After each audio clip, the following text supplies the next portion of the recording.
નમસ્કાર મિત્રો, આ વિડીયોમાં વાત કરવા જઈ રહ્યો છું જેની માંગ મશરૂમ કરતાં પણ વધારે છે એવા સારી ક્વોલિટીના મશરૂમના સ્પોન એટલે કે મશરૂમનું બિયારણ. જેટલા સારા સ્પોન હશે એટલું જ સારું ઉત્પાદન મળશે. મશરૂમના સ્પોન માર્કેટમાં તૈયાર મળે જ છે, પણ કેવી રીતના એ તૈયાર થાય છે એ હું તમને જણાવીશ. મશરૂમ એક પ્રકારની ફૂગ જ છે. તેના સારા ઉત્પાદન માટે શુદ્ધ અને તંદુરસ્ત મધર કલ્ચર વાપરવું પડે, જે આપણા ગુજરાતની કૃષિ યુનિવર્સિટીમાંથી પણ મળે છે. મધર કલ્ચર બનાવવા માટે સૌથી પહેલા મીડિયા બનાવવું પડશે. મીડિયા એ એક પ્રકારનો પ્યોર ખોરાક છે જેનો ઉપયોગ કરીને મશરૂમની ફૂગ ઉગશે અને ફેલાશે.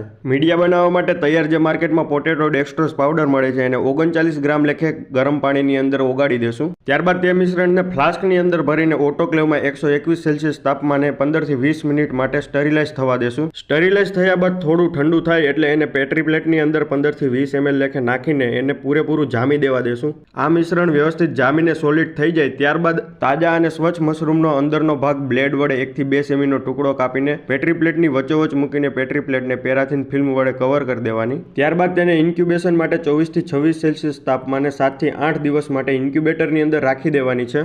ઇન્ક્યુબેટરનું કામ એક સરખું તાપમાન જાળવી રાખવાનું છે જેથી મશરૂમની ફૂગને ગ્રો થવામાં સરળતા પડે. તો આ રીતે મધર કલ્ચર તૈયાર કરવામાં આવે છે. જો તમને આ વિડીયો સારો લાગે તો વિડીયોને લાઇક કરી મશરૂમની ખેતી શીખવા માંગતા લોકો સુધી આ વિડીયોને શેર કરજો અને તમે પણ આ સફરમાં જોડાયેલા રહેજો. આભાર.